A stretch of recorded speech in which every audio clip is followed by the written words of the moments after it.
Bismillah, Assalamualaikum warahmatullahi wabarakatuh.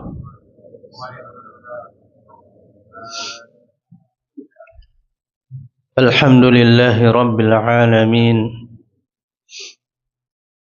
Wa bihi nasta'in ala umurid dunya waddin.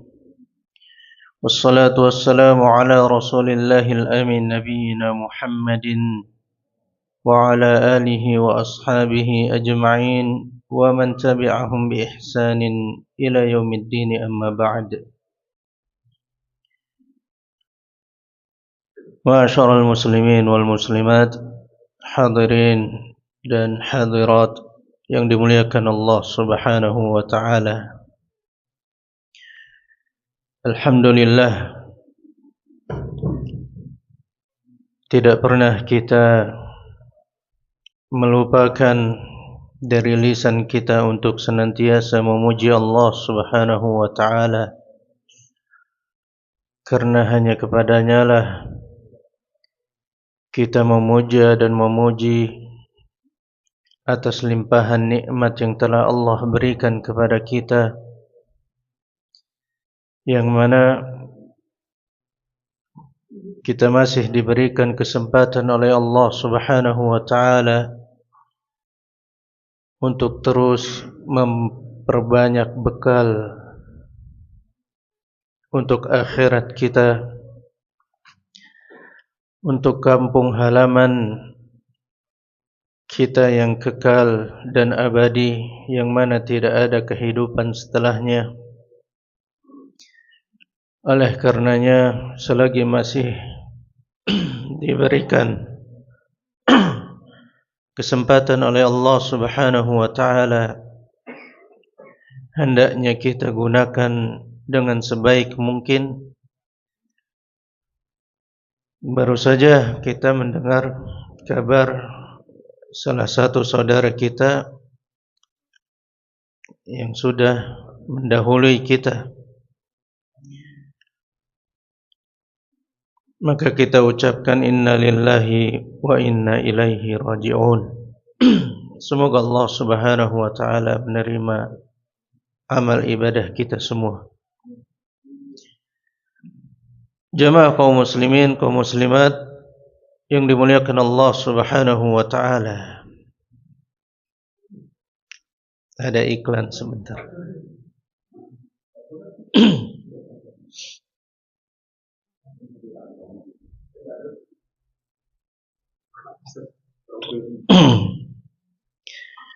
Insyaallah kita akan melanjutkan kajian kita masih di bab wudu.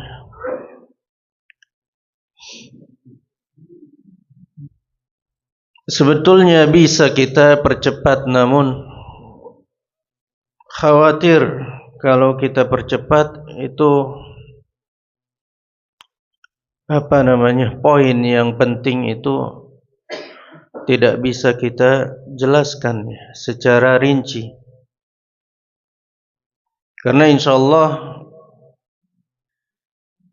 ana berprasangka kepada semuanya bahwasannya semuanya sudah mengetahui tentang ilmu dasar yang ada di bab wudu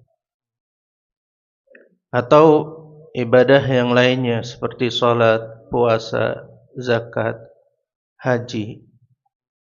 Ilmu-ilmu dasar insyaallah sudah mengetahui. Nah, untuk memperdalam lagi maka perlu rincian-rincian agar ilmu kita semakin bertambah dan mendalam. Oleh karenanya, kemungkinan kalau fikih ini tidak bisa kita percepat sesuai dengan jalur yang ada aja, jalur ekonomi aja, tidak bisa jalur cepat. Tapi kemarin kita sudah sampai kepada poin niat ya, tentang niat. Masih ingat? Hah?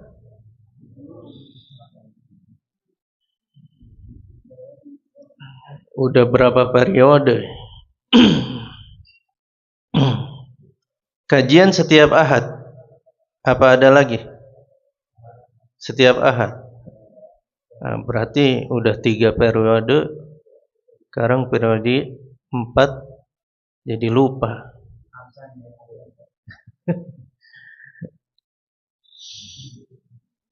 Tentang niat, sedikit murajaah tentang niat, bahwasannya niat itu termasuk dari syarat sahnya wudu seseorang.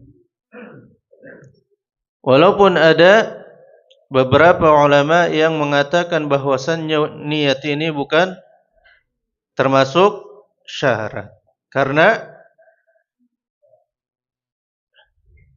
niat ini menurut mereka adalah ibadah yang ma'kulah, yang masuk akal, yang masuk akal.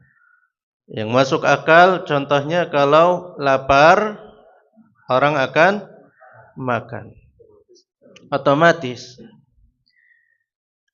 Nah, kalau berhadas berarti dia wudu. Kalau berhadas berarti dia wudu.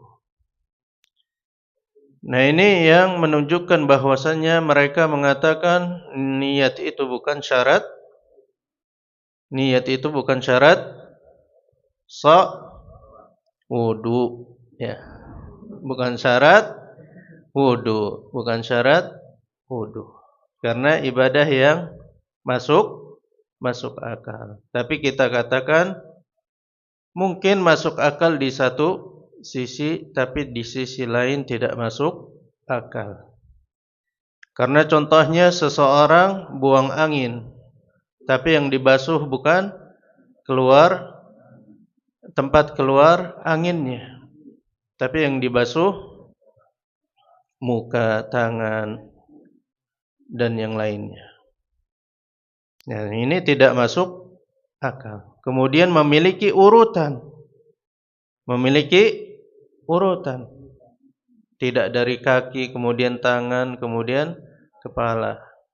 Nah, ini tidak masuk akal. Maka niat di sini merupakan syarat dari sahnya wudu seseorang. Maka hendaknya seseorang ketika hendak berwudu dia meniatkan di dalam hatinya. Tidak perlu diucapkan.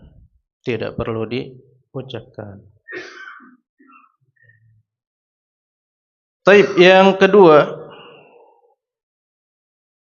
Sebelum yang kedua ada satu poin lagi.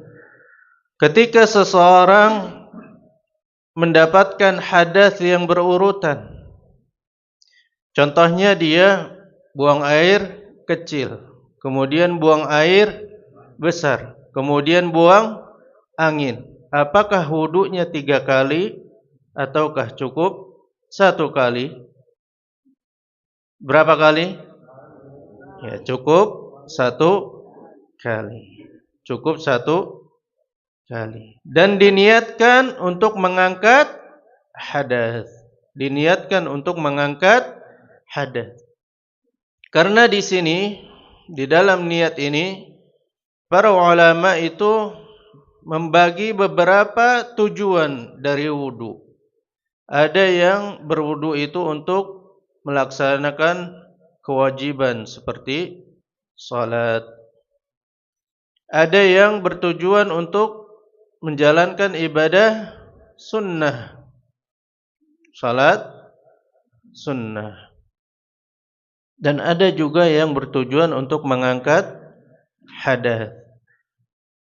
Maka kata para ulama, untuk mengumpulkan seluruhnya maka cukup dengan tujuan yang satu saja, yaitu untuk mengangkat hadas. Niatkan untuk mengangkat hadas, maka seluruh tujuan akan tercapai. Karena salat syaratnya apa? Iya. Syaratnya apa? Suci dari hadas. Suci dari hadas. Maka cukup seseorang ketika berwudu dia niatkan untuk mengangkat hadas. Tidak usah dia niatkan saya mau salat wajib. Nah, nanti ketika salat sunnah dia harus niat lagi, harus wudu lagi. Nah, khilaf di sini maka dijadikan satu tujuan yaitu untuk mengangkat hadas, untuk mengangkat hadas. Ya, sama kayak mandi. Mandi pun seperti itu ya. Taib. Poin yang kedua setelah niat yaitu membaca basmalah, Apakah membaca basmalah ini disyariatkan ketika wudu ataukah tidak? Khilaf para ulama, khilaf lagi. Karena ada satu hadis yang mana hadis ini diperselisihkan kesahihannya. Nabi sallallahu alaihi wasallam bersabda, "La salata liman laisa lahul wudu, wa la wudu'a liman lam yadhkur ismallah." Tidak ada salat untuk seseorang yang belum berwudu. Dan tidak ada wudu orang yang tidak mengucapkan nama Allah, bismillah, tidak menyebut nama Allah. Namun hadis ini seperti yang kami katakan ada sisi lemahnya. Dikatakan para ulama ada sisi lemah dari sisi sanadnya. Oleh karenanya di sini khilaf. Jumhur ulama mengatakan bahwasannya mengucapkan basmalah atau bismillah di dalam wudu hukumnya sunnatun muakkadah. Sunnatun muakkadah. Jumhur di dalamnya Al-Imam Abu Hanifah, Imam Malik, Imam Syafi'i mengatakan bahwasannya membaca basmalah sebelum berwudu hukumnya sunnah muakkadah. Sedangkan yang mengatakan wajib adalah Imam Ahmad. Karena beliau meninjau hadisnya sahih. Tidak ada kecacatan di dalam sanadnya. Oleh karenanya Imam Ahmad mengatakan bahwasannya membaca basmalah hukumnya wajib. Bisa difahami di sini? Bisa difahami? Ya.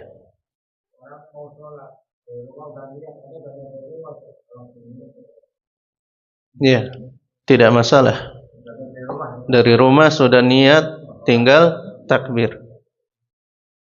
Itu masalah niat.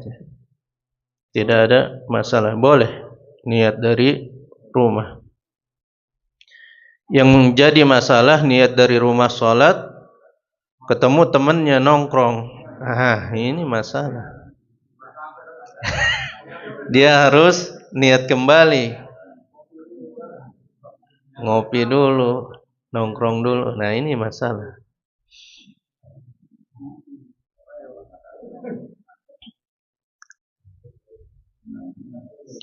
Tapi kenapa jumhur menjadikan basmalah ini menjadi sunnah muakkadah karena ada indikasi yang lain dari hadis yang lain. Nabi sallallahu alaihi wasallam bersabda, "Kullu amrin dzibalin wa lam yuzkar fihi bi dzikrillah." Di dalam riwayat lain bi bismillah fahuwa abtar. Fahuwa abtar. Setiap suatu ibadah yang di situ terdapat perintah atau syariat, kullu amrin dzibalin, yang terdapat di dalamnya perintah,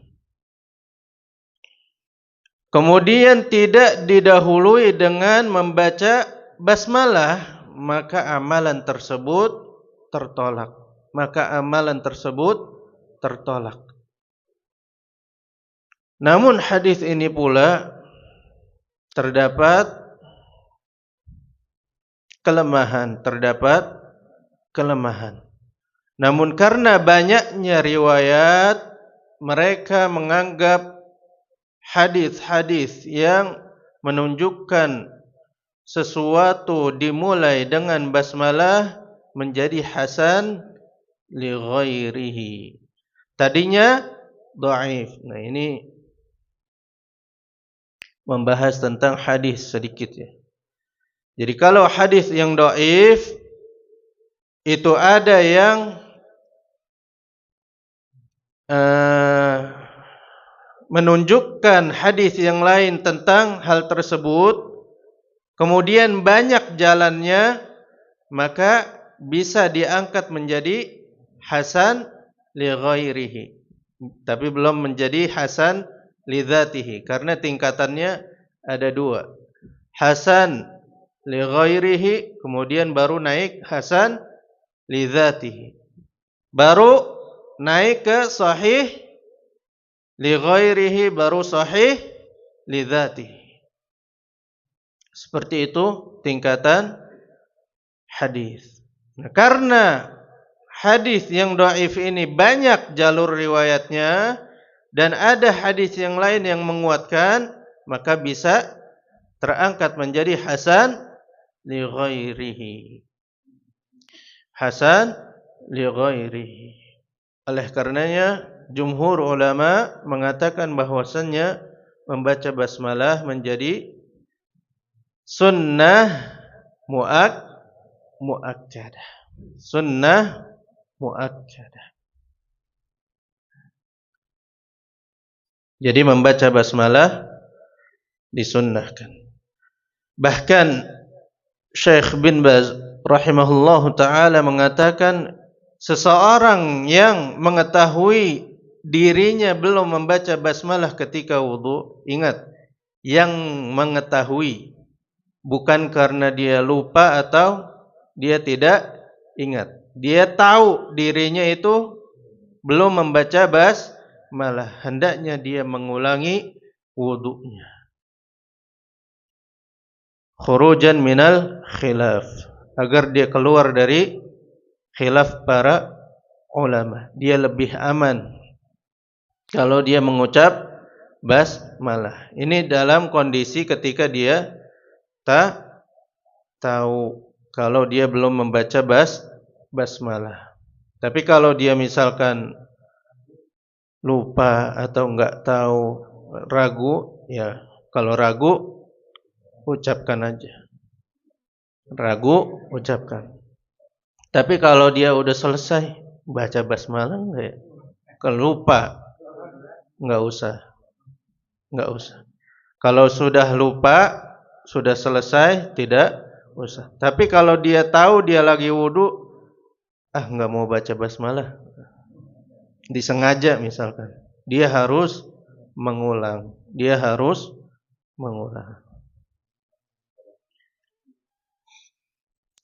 Nah, kalau di kamar kecil kemarin sudah kita bahas, dia hendaknya membaca sebelum masuk kamar kecil. Karena kalau sudah masuk tidak ada lagi kalimat thayyibah.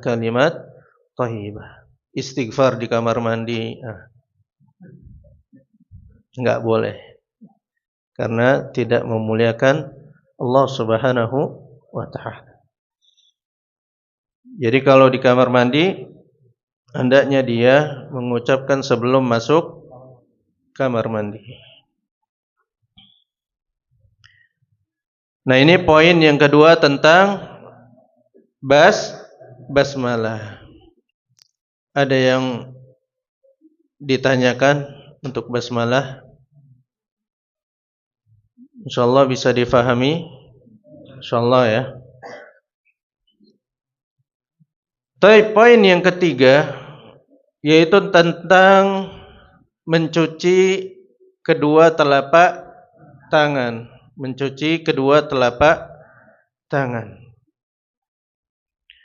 Nah, para ulama di sini mengatakan bahwasannya mencuci kedua telapak tangan sebelum berwudu hukumnya sunnah, hukumnya sunnah.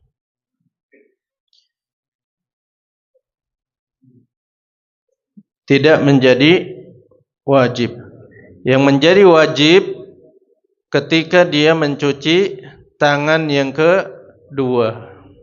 Mencuci tangan yang kedua. Maksudnya yang nanti setelah mencuci muka. Setelah mencuci muka, dia mencuci tangan sampai siku. Nah, ini wajib telapak tangannya harus terbasuh. Kalau yang pertama ini hukumnya sunnah.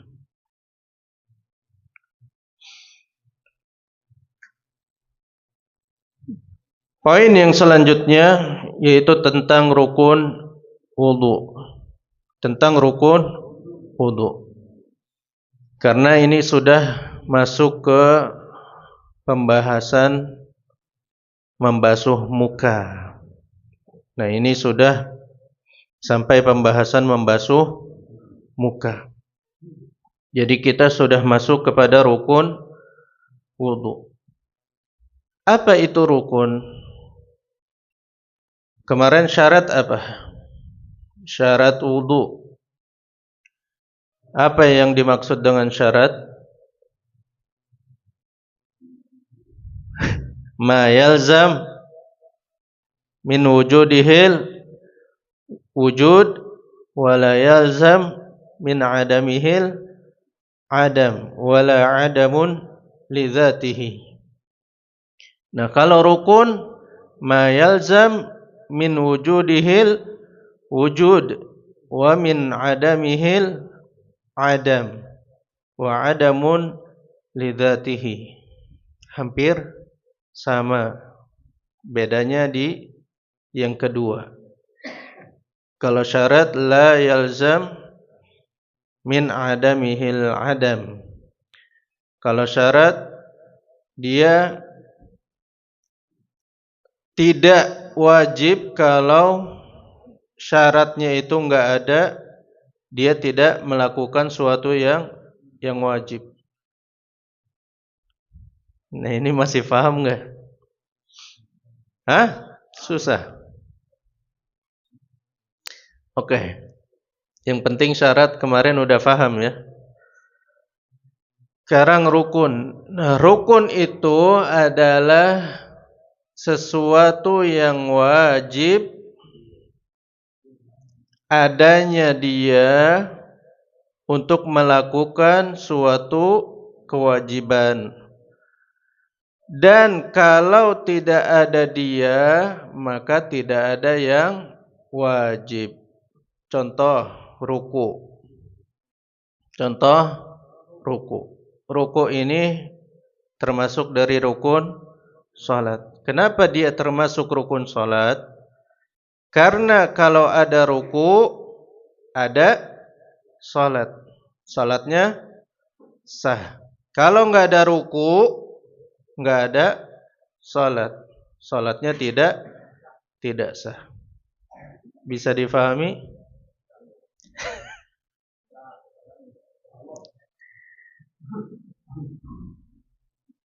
Nah, contoh wudu. Muka. Membasuh muka.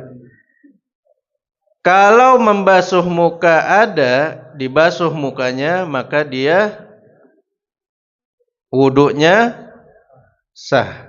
Maka wudunya sah. Kalau tidak membasuh muka, maka wudunya tidak sah. Simpel ya.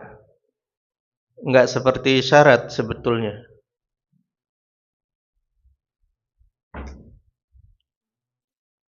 Bisa paham? Nah, beda dengan basmalah tadi. Kalau ada basmalah, wudunya sah. Kalau enggak ada basmalah, wudunya tetap sah. Wudunya tetap sah. Namun ada yang kurang dari sunnah wudu. Bisa difahami? Bisa dibedakan? Iya. Nah, tapi kalau rukun ada tapinya. Kalau rukun yang pertama, dia termasuk dari sesuatu yang wajib itu. Contohnya membasuh muka ini mencakup wudu, termasuk dari wudu. Kayak ruku termasuk dari salat. Kalau syarat di luar dari salat. Contohnya tadi niat termasuk wudu bukan? Niat termasuk wudu bukan? Hah? Tidak termasuk wudu. Karena niat itu bukan basuhan, bukan apa. Jadi di luar dengan wudu. Nah, kalau rukun ini termasuk wudu. Contohnya tadi membasuh muka. Ini termasuk wudu. Nah, ini yang pertama. Yang kedua, kalau rukun seseorang lupa atau sengaja meninggalkan, maka batal wudunya. Jadi lupa membasuh muka langsung ke tangan, batal wudunya. Mau lupa, mau salah, mau enggak tahu, mau apa lagi? Batal.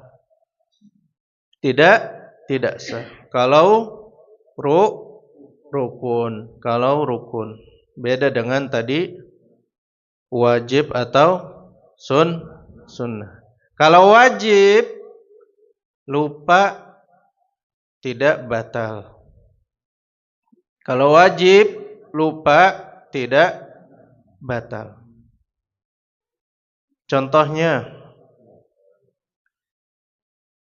wajib sholat apa? Membaca surat setelah Al-Fatihah.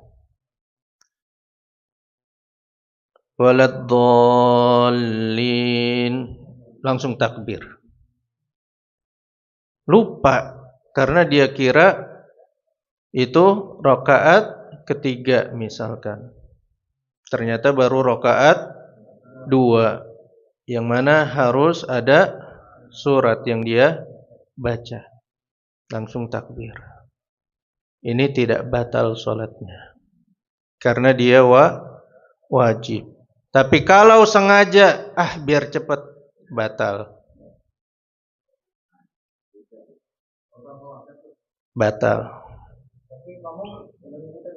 Kenapa? Batal. Kalau imamnya salah. Tapi kalau dia sengaja, ntar habis sholat tanya, sengaja apa lupa? Nah, kalau sengaja batal. Makanya seseorang yang menjadi imam itu harus tahu, faham hukum-hukum imam. Harus tahu.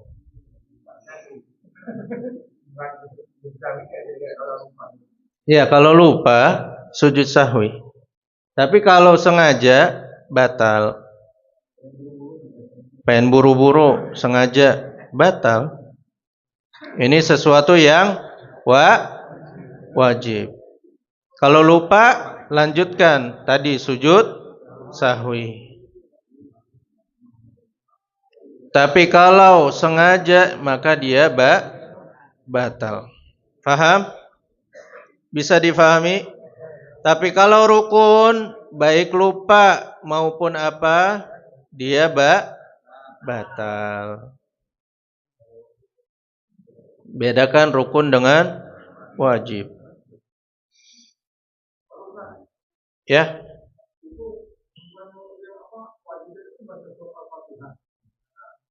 Hah? Rukun. Al-Fatihah rukun.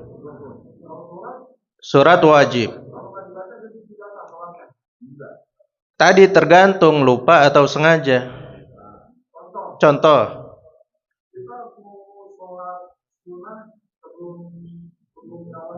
Iya.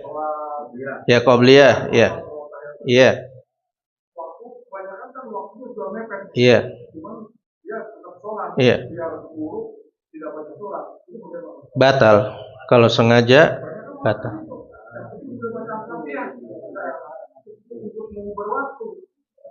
Batal.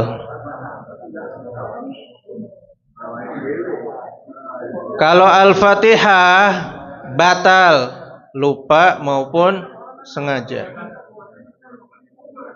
Karena Al-Fatihah ini rukun. Iya. Iya. Kalau suratnya saja, setelah Al-Fatihah suratnya saja, sengaja batal salatnya.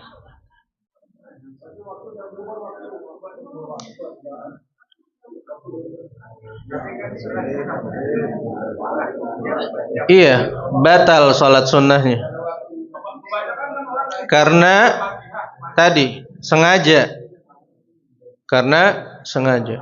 Kalau sudah mau iqamah, maka nggak usah dia salat sunnah. Karena sudah ada salat wajib. Karena ada sudah salat wajib.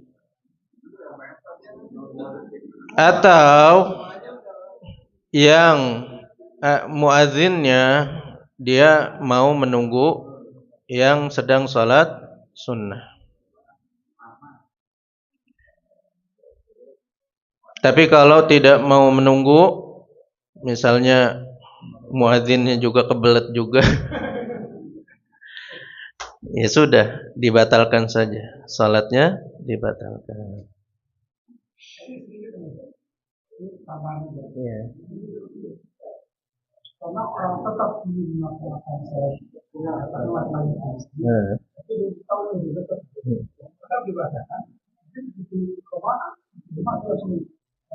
iya.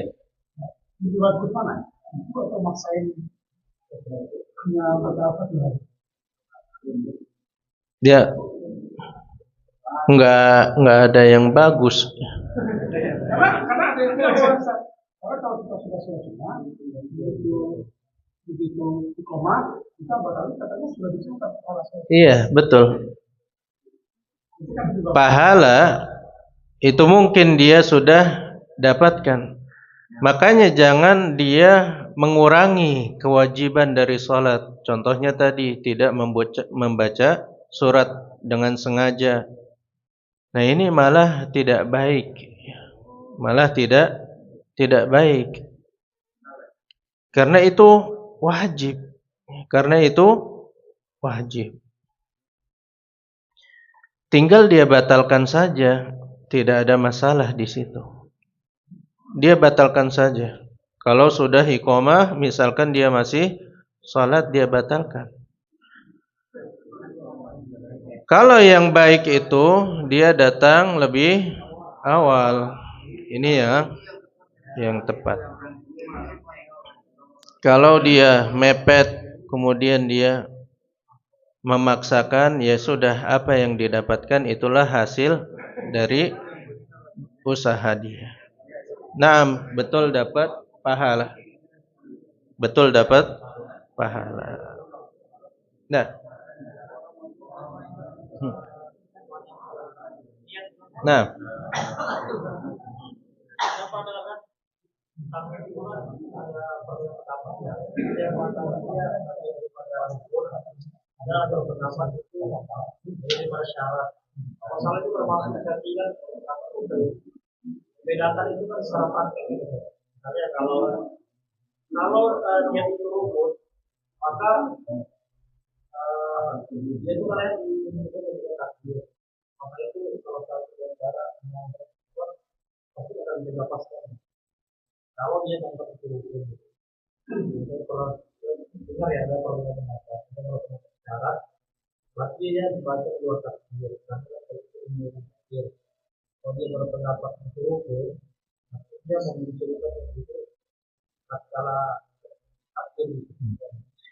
taib, ini masalah niat salat ya.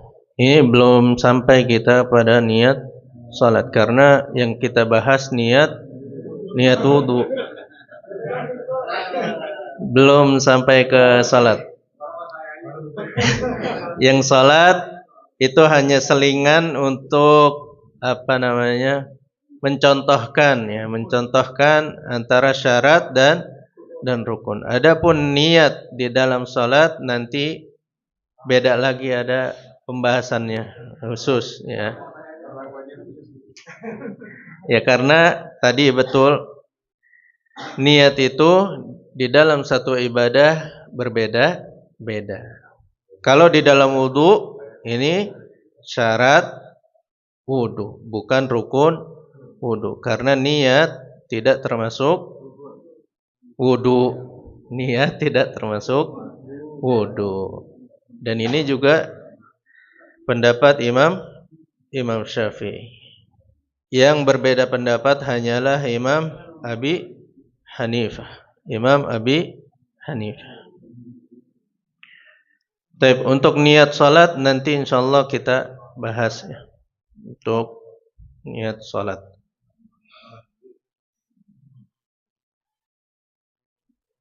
Sampai mana? Hah? Rukun ya, sampai rukun. Nah, bisa difahami rukun? Bisa ya, rukun? Bisa ya. Karena ini masalah ya tadi, masalah. Kalau orang nggak tahu rukun, tiba-tiba dia salah atau lupa, dia lanjutkan ibadahnya tidak sah. Ibadahnya tidak sah. Tapi rukun yang pertama adalah ghuslul wajhi.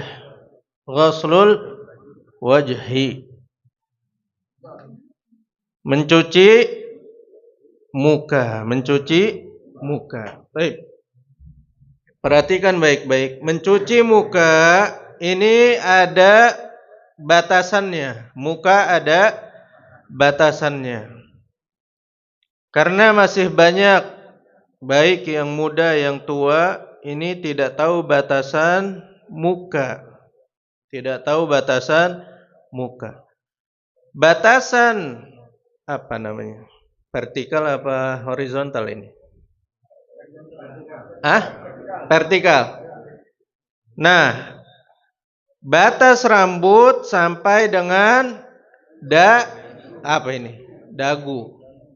Dagu bukan jenggot. Dagu. Perhatikan. Batas vertikal, batas rambut. Nah, ini jidatnya ada yang lebar, ada yang tipis ya. Jadi tetap mau lebar, mau jenong, mau apa, batasannya tumbuhnya rambut sampai dagu. Kemudian batas horizontal ya. Horizontal. Nah, ini batas telinga.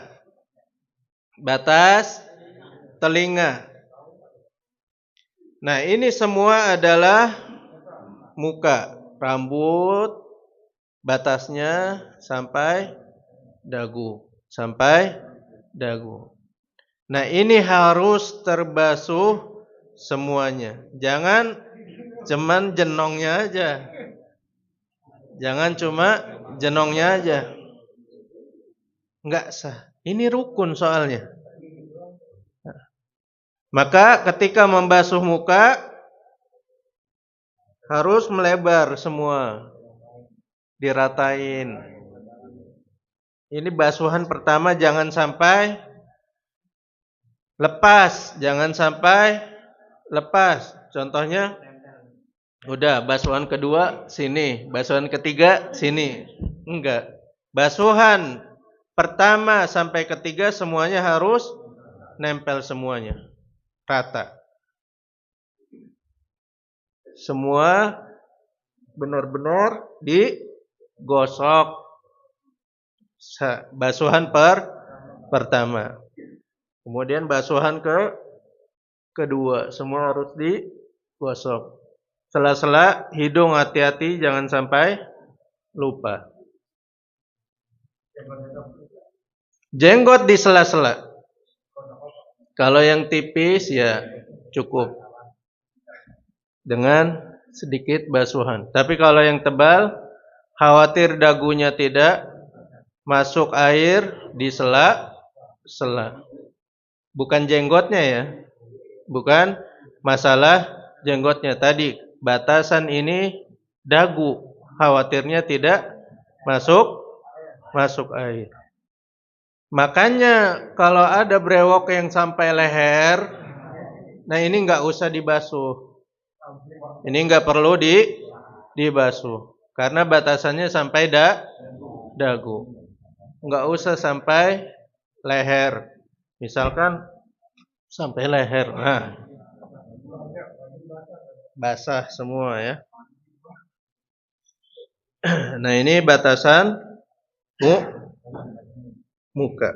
Batasan muka. Iya. Kalau yang habis rambutnya, nah itu bukan berarti dia sampai kepala, bukan. Sampai tadi. Ya, rambut sampingnya kan ada pasti kan? Iya. Rambut dia masih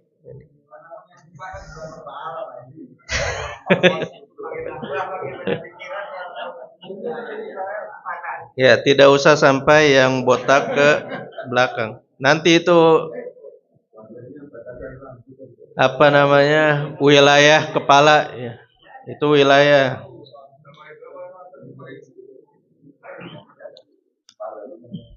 Kepala juga punya wilayah.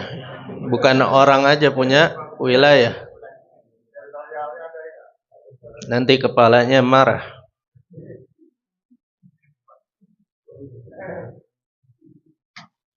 Tapi jelas dalil dari membasuh muka ini jelas. Idza qumtum ilas shalah faghsilu wujuhakum. Maka wajah ini termasuk rukun. Tapi poin di dalam membasuh wajah ada dua ya. Ada dua yaitu madmadah dan istinsyaq.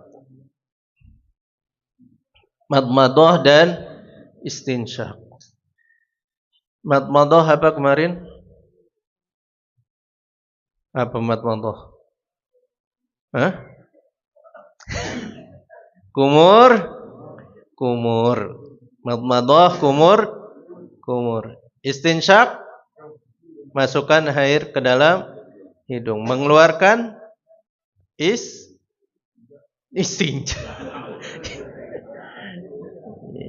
Itu keluar yang belakang. Istinsar.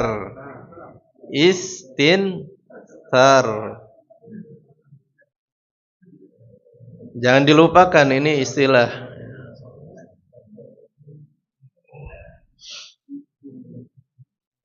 Madmadah, istinsyaq dan istinsar.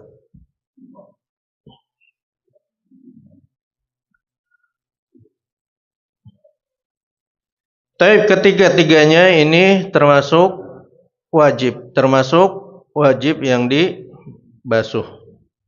Walaupun dia termasuk muka, tapi dia tidak termasuk rukun. Dia tidak termasuk rukun, tapi termasuk sesuatu yang wajib.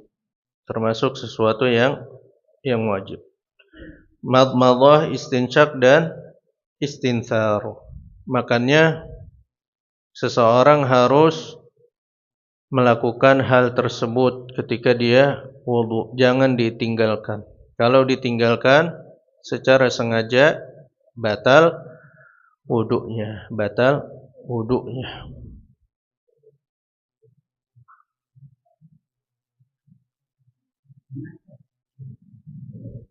Tapi prakteknya, apakah setelah membasuh muka atau sebelum membasuh muka? Prakteknya apa? Sebelum membasuh muka, sebagaimana hadis yang telah kita jelaskan di awal tentang bagaimana Utsman bin Affan mempraktekkan wudu yang diajarkan Nabi sallallahu alaihi wasallam. Setelah mencuci telapak tangan 3 kali, maka dia berkumur-kumur kemudian istinsyak. Berkumur-kumur kemudian istinsyak. Ada 2 cara. Langsung dengan satu cidukan, langsung, kedua mulut dan hidung. Kedua mulut dan hidung. Atau kumur-kumur dulu baru istinsyak, baru hidung. Nah, ini ada pendapatnya juga, Walaupun ana lebih condong kepada pendapat yang pertama, yaitu langsung memasukkan ke mulut dan hidung secara bersamaan. Ana lebih condong kepada pendapat tersebut. Walaupun mau dipisah juga tidak ada masalah.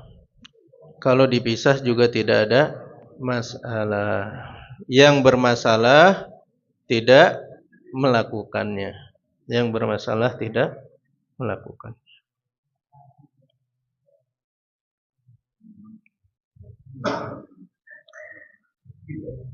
Memasukkan dengan tangan kanan, mengeluarkan dengan tangan kiri.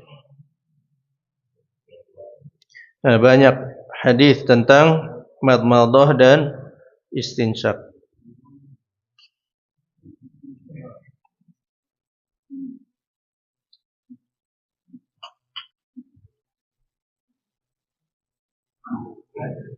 Taib, untuk muka, kumur-kumur dan istinsyak ada pertanyaan?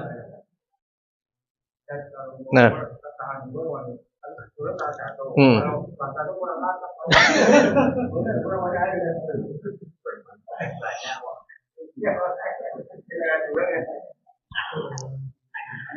Taib, sunnahnya menggunakan tangan satu.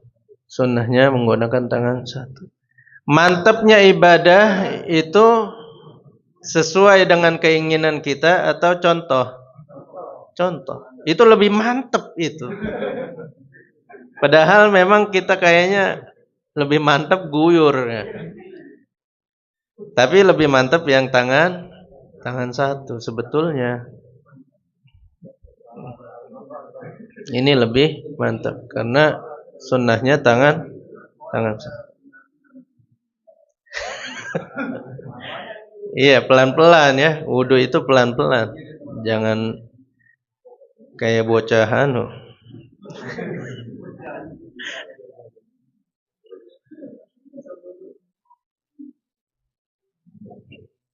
Ada lagi pertanyaan? Jadi yang lebih mantap itu tangan satu. Kurang.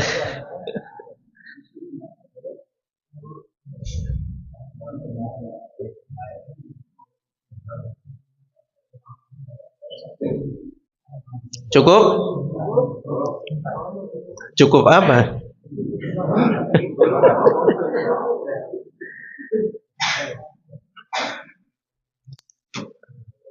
Lanjut, satu rukun lagi, yaitu mencuci kedua tangan. Mencuci kedua tangan.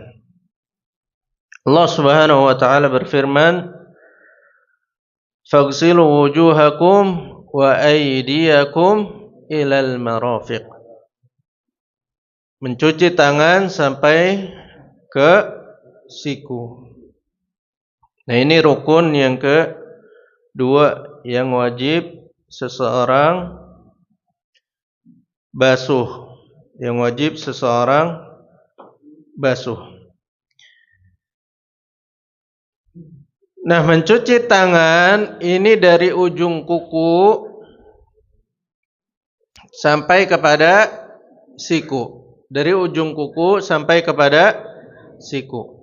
Nah, kesalahan orang yang berwudu ketika mencuci tangan, mereka mencuci hanya pergelangan, apa namanya ini pergelangan? Apa namanya ini? Lengan, ya. Lengan saja. Tidak dari ujung, tidak dari ujung. Yang betul adalah dari ujung.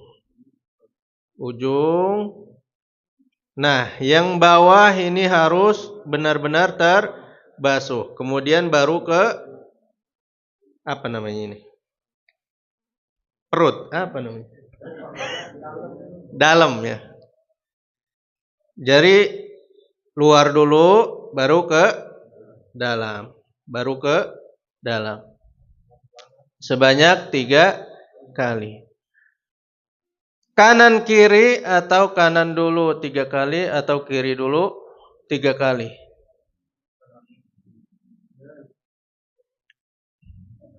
Ada yang kanan kiri masih?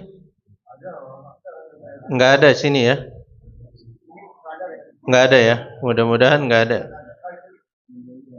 Jadi Nabi SAW itu mendahului yang kanan. Ketika seseorang ditanya kenapa melakukannya berselingan kanan kiri, ketika ditanya tidak ada dalilnya. Tidak ada dalilnya. Dia hanya mengatakan kalau kanan dulu 3 kali itu hitungannya 1, bukan 3. Jadi kalau mau 3 kali harus ke yang kiri dulu, baru yang kanan. Yang kiri, kanan, kiri. Nah, itu baru hitungannya 3. Padahal tidak demikian. Nabi SAW praktekkan yang kanan dulu. 3 kali. Tidak pernah Nabi contohkan kanan kiri, kanan kiri. Nah, ini harus diperbaiki yang masih kanan kiri. Yang kanan dulu 3 kali. Pertama, kedua, ketiga. Baru yang kiri. Pertama, kedua, ketiga. Dan disunahkan untuk menyela-nyela jari. Menyela jari ini hukumnya sunnah. Tapi bisa wajib ketika seseorang tidak membasuh jarinya. Tidak membasuh jarinya. Contohnya misal dari sini diguyurnya. Nah, ini bisa jadi jari jemarinya tidak terkena air wudu. Maka ini wajib hukumnya. Boleh dari sini silakan. Tapi harus diperhatikan jari jemarinya. Maka yang dicontohkan dari ujung kuku biar semuanya terbasuh. Biar semuanya terbasuh. Yang kanan 3 kali, kemudian yang kiri 3 kali. Ada pertanyaan yang kanan? Yang tangan?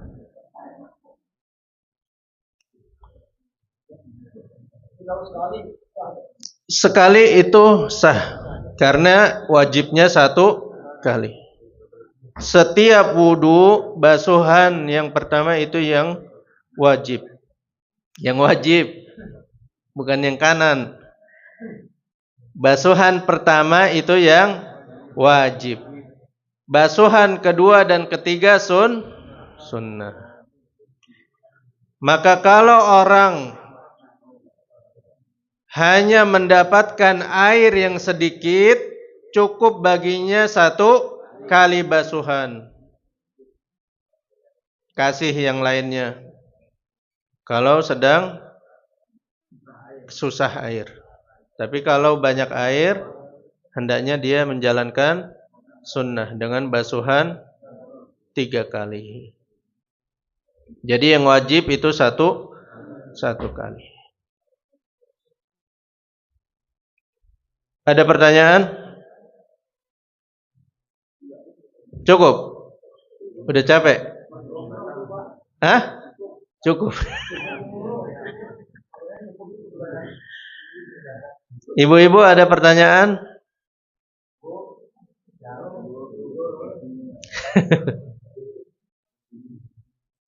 Iya ya. TV-nya nggak nyala ya. Ya.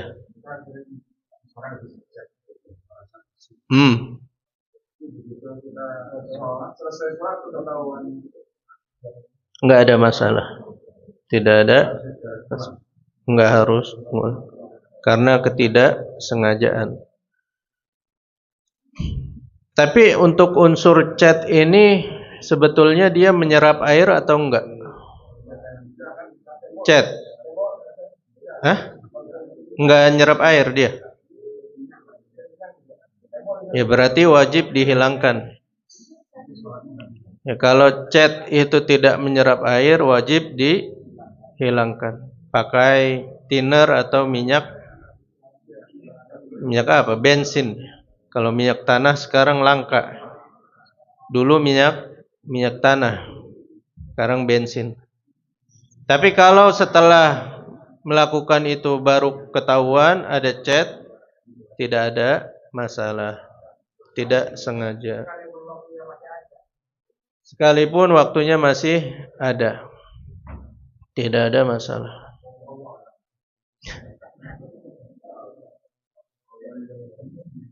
Wallahu a'lam.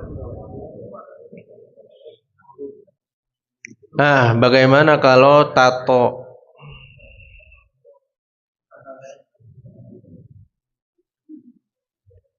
Sebelum dia hijrah, dia bertato.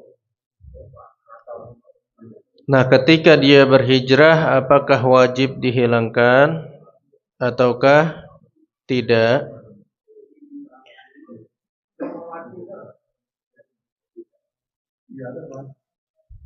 Pada asalnya dia wajib menghilangkan tatonya. Ana punya tetangga, tapi beliau sudah meninggal, rahimahullah ta'ala. Dia sebelumnya bertato, kemudian hijrah, berniat untuk menghilangkan tatonya. Dia pergi ke tempat yang menghilangkan tatonya. Ternyata ketika dia sampai sana, bukan langsung meninggal.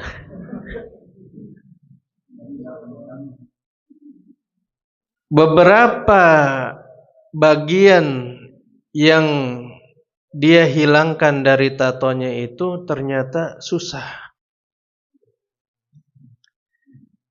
Walaupun dihilangkan itu merusak anggota tubuh. Merusak anggota tubuh. Kemudian dia sakit, meriang karena terbakar. Tubuhnya itu terbakar. Itu bagian sedikit ya dari tatonya. Entah bagian yang tangan atau yang kaki. Intinya anggota yang memang di situ harus terbasuh dari wudunya. Ternyata dia nggak kuat. Dia nggak kuat, setelah itu bukan meninggal. Ya bertanya, ini bagaimana kalau seperti ini?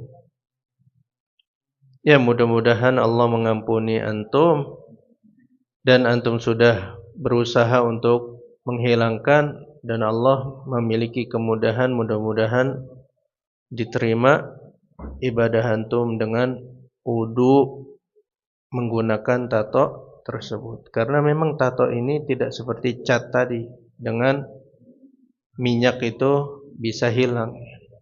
Ternyata harus disakiti dulu, dilaser lagi, dilaser lagi.